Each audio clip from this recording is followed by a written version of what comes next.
पर राजधानी भोपाल से मिल रही है।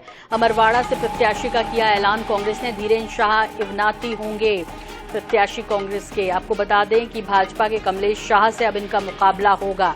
ये बड़ी खबर इस वक्त की आ रही है। आपको बता दें शाह के बीच मुकाबला देखने को मिलेगा। अमरवाड़ा का उपचुनाव जो है वो बेहद रोचक हो गया है। कांग्रेस के कैंडिडेट के बाद धीरेन्द्र शाह इवनाती को प्रत्याशी बनाया है कांग्रेस ने और भाजपा प्रत्याशी कमलेश शाह से इनका मुकाबला होगा।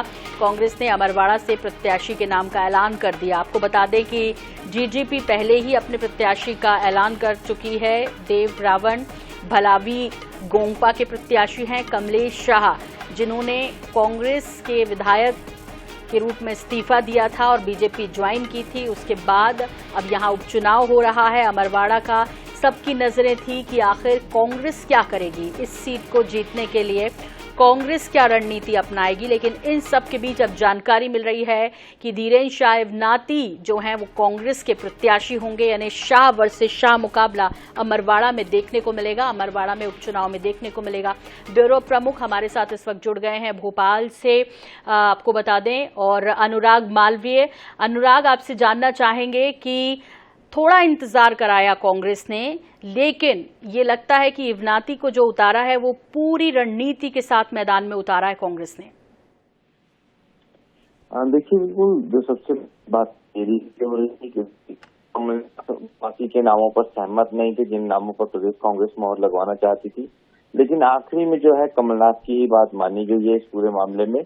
और धीरेन्द्र शाह जो इनावती हैं उनको कांग्रेस ने अधिकृत प्रत्याशी घोषित किया है। और बड़ी बात और बेहतर बात यह है कांग्रेस के लिहाज से कि जिस प्रत्याशी के नाम पर कमलनाथ ने मोहर लगाई है उसके नामांकन में जीतू पटवारी और उमंग सिंघार दोनों शामिल होंगे। कल 12 बजे अपना नामांकन दाखिल करेंगे धीरेन्द्र शाह। निश्चित रूप से कहीं ना कहीं देर आए दुरुस्त आए वाली बात कांग्रेस पर पूरी फिट बैठ रही है इस नाम की घोषणा के साथ। जी, आपसे अनुराग ये भी जानना चाहेंगे कि जो धीरेन्द्र शाह इवनाती है इन्हें क्यों चुना है कांग्रेस ने। ये भी जानकारी मिल रही है कि सरकारी नौकरी से इस्तीफा देने के बाद ही अटकलें लगने लगी थी कि अब धीरेन्द्र शाह होने जा रहे हैं कांग्रेस के कैंडिडेट। चूंकि ये दो शाह मैदान में उतरेंगे तो नतीजों पर फर्क पड़ेगा, या गोंगपा से जो उम्मीदें कांग्रेस कर रही थी वो भी उसकी खत्म हो गई। ऐसे में दमदार रहेंगे तब, जबकि इनका बैकग्राउंड जो देखा जा रहा है वो महंत के बेटे हैं। कितना असरदार रहेगा ये, चूंकि वहां पर कमलनाथ की साख भी दांव पर है। देखिए, कुछ बहुत महत्वपूर्ण बातें हैं धीरेन्द्र शाह के साथ। इनके परिवार का इस विधानसभा क्षेत्र में एक अच्छा प्रभाव है, डायरेक्ट कनेक्ट है। दूसरी बड़ी बात यह है धीरेन्द्र शाह के संदर्भ में कि कमलनाथ का सीधा जो है सीधा जुड़े हुए हैं कमलनाथ से। तीसरी बात शाह है, एक ही वोट बैंक वहां पे बहुत प्रभावित करेगा जो गोंड वोट बैंक है।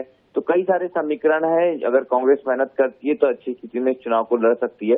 हालांकि कमलेश शाह भारतीय जनता पार्टी के लिए इसलिए मजबूत हो जाते हैं क्योंकि शाह परिवार वहां पे, चूंकि जिस तरह से अगर हम बात करें तो राजा माने जाते हैं और कहीं ना कहीं एक फॉलोइंग होती है उस समाज की कि उनको वोट देने की, चाहे वो कमलेश शाह अमरवाड़ा में हो या फिर विजय शाह की बात करें हम खंडवा जिले में या हरदा जिले में शाह परिवार। तो ये इस तरह की वोट बैंक जो है पारंपरिक वोट बैंक होता है, पर कहीं ना कहीं एक और शाह को उतारने कांग्रेस ने इस को कहीं बनाने की कोशिश जरूर की है।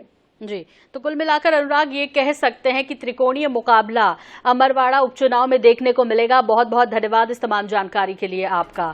तो भाजपा ने कमलेश शाह तो धीरेन्द्र शाह इवनाती को उतारा कांग्रेस ने मैदान में, और गोंगपा ने भी अलग से चुनाव मैदान में उतरने की बात कह दी है स्पष्ट। तो अब यहाँ पर जो मुकाबला है वो दिलचस्प हो गया है।